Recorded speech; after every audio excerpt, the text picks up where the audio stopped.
Well, it's that time of the week again where we get to talk about brand new VR games coming out this week, new VR games coming out next week, and of course some of that juicy VR gaming news. If you like this video, then smash that like button to support the video, and of course if you're new, then subscribe too. But before we dive into our first game on the list, I want to thank today's channel sponsor, Path of Fury. Trapped in a brutal tower gauntlet with nothing but your fists and your will, you'll fight your way floor by floor through enemies who are faster, stronger, and ready to break you. Every opponent has a weakness, you just have to find it before they find yours.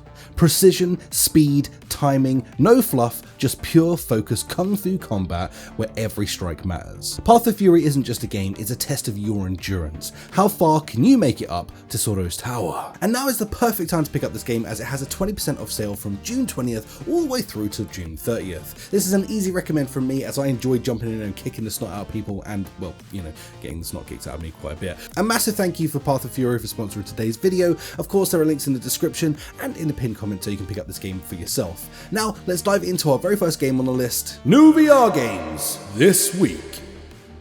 So let's talk about the brand new VR games that came out this week, and yes, there is a bit of a time difference between when I recorded the intro to this video and now. What do you think of the new beard? And I had a haircut.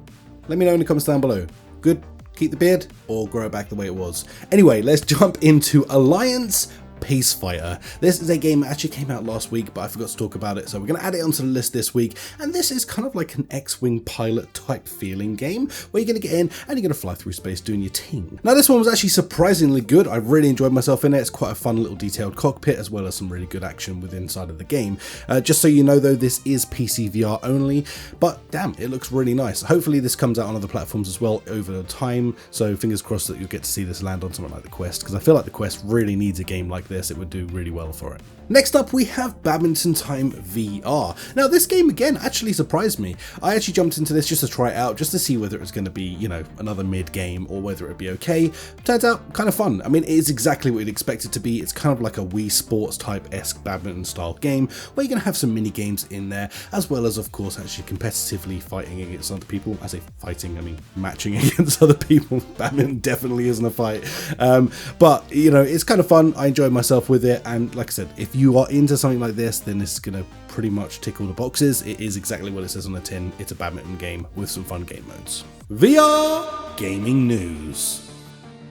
As always, this is my favourite part of the show, talking about the VR gaming news, as we've had some really cool news this week from games that I'm sure that a bunch of you are excited about, as well as some other ones that have just been announced that genuinely kind of got me a little bit hyped. So let's kick it off with Beyond Sandbox. This game is something I've had my eye on for quite some time now. Their socials are very interesting, and it seems like they're making really probably one of the most detailed physics-driven sort of games that I've seen in a hot freaking minute. This reminds me of like the first time that we saw someone like Boneworks. So it's looking super impressive with incredible like finger physics, great gun physics throughout the game, and then on top of that some multiplayer on top of that. So solid multiplayer with all of these physics-driven engines, and then on top of that just a cool game to boot as well. So Beyond Sandbox is looking like it's going to be the real freaking deal.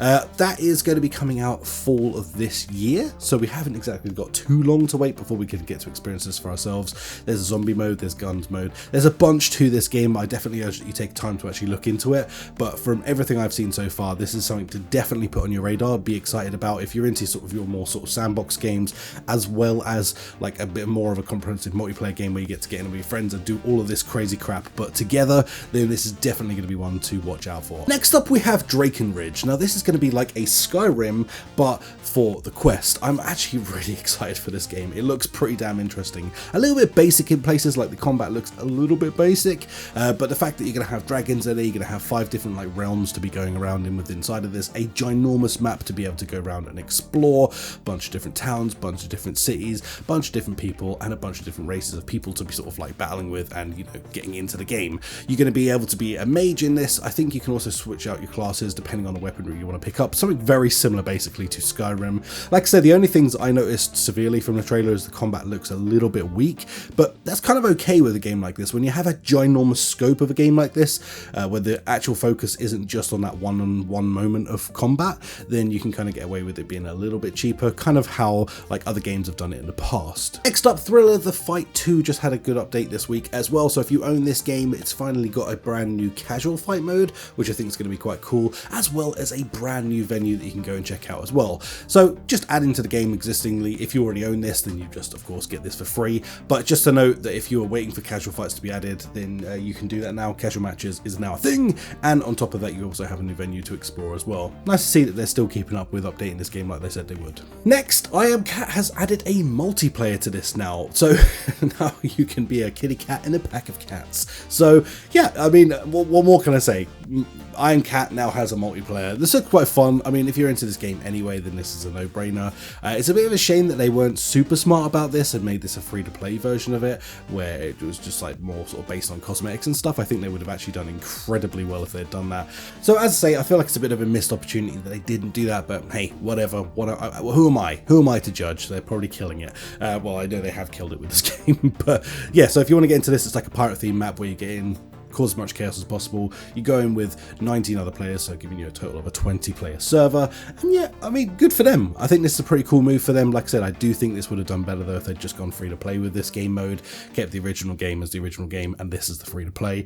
Probably would have killed it, honestly, with the amount of community they have behind the games. Next up, Elisa has huge news. This is like a massive multiplayer online game, you know, MMO, probably PG. Wow, I freaking just had a meltdown while saying that, but you know what I mean. This is now going to be going free to play in the summer. So this is pretty exciting news, because one of the sort of biggest roadblocks with games like this tends to be the price to sort of buy into it, and people don't really want to buy into a game like this because they're like, well, if it's kind of crap, I don't want to like spend a lot of money on this, and also like people worry about free updates and all sorts of stuff. So I think this route for a massive multiplayer game like this is genius personally, and going free to play should hopefully increase its player count and got a lot more people excited in this. The game mechanics are really fun, and just the world around it is pretty damn fun as well. It's just had a huge update as well, I believe, and now the fact that it's going to come out free to play later this year is just super duper exciting. I think it's only in the summer, so we haven't got long to wait until this happens, and honestly props to them, because it's not easy going from a paid game to a free to play game, but at the end of the day I think they're making the right choice, because they're going to get a ton more people in there getting excited about the game and just ready to dive into a game when it's free. There's no like boundary, so it makes it a lot easier for people to commit to it. Coming up next week. Well, in a surprise announcement, Neolithic Dawn is going to be coming out to the Quest next week. Now, I believe this is still in early access, but nonetheless, this is a pretty exciting game, and they have done a ton of work to this since the last time I played it, so I'm excited to give this a go again. Now, this game is set in like the serious BCs, where you're going to be hunting down things like mammoth, you know, terrifying animals all around you. On top of that, there's some like really comprehensive crafting in this, as well as multiplayer, and really this is a survival game at its heart, where you're going to just need to survive in this sort of dreaded, you know, bad times environment. We're talking snow, we're talking giant creatures, and of course on top of that we're talking about just battling the elements of trying to survive in a survival game. Anyway, I really like the concept of this game. I think it's freaking dope. I am looking forward to jumping back into this to re-experiencing it for myself. I know the developer semi-well for this, so I know that they have put a ton of work to make this possible to come to Quest, and not only that, but they've put a ton of work in making sure this game is going to sort of live up to the standard that they wanted it to in the first place. So props to them for finally making it happen. I am super excited that it's coming out, and I definitely think it's one that you guys and girls should take note of. Next up, we have Cave Crave. Now, this is actually a game that I've been waiting for quite a while. This is all about splunking, and it's about sort of, you know, actually tight caving. Now, I am not at all in any sense of the world excited about doing this in real life. I would literally die 1,000 deaths from claustrophobia, from just freaking out from being in there. So this isn't for me in real life, but the fact that I get to experience this now in virtual reality is pretty exciting. This game is kind of like a roguelite in some respects, where you're going to get in there and you're going to be essentially trying to survive, get as far as you can. If the worst happens, then, you know, you go back to the beginning to start again. There's a lot more to this game though, and I will be talking a lot more about it next week once we actually have had a chance to play it. So I'm pretty excited for this one. This is one I've been speaking about quite a bit, and it is one I'm genuinely quite intrigued by. I love the concept of it, and I believe like only one other game is even remotely sort of similar to this type of style of game, so I'm pretty excited to see like a bit of a newer thing come to VR as well, and this should hopefully tick a bunch of those boxes, getting me excited to jump into a VR game. And there you have it, guys. That is the video for this week, talking about the new games that came out this week, new stuff coming out next week, and of course all of that freaking gaming news videos as well. If you enjoyed the video, please do consider smashing that like button. I would really appreciate it. Subscribe if you are new, because it does make a genuine difference when you do that, and it, you know, makes me smile. I would love to hit that 100k plaque this year, and you guys and girls have the power to do that for me. I simply don't. I just make the content and hope that people enjoy it. Other than that though, guys, let me know if you like the new beard.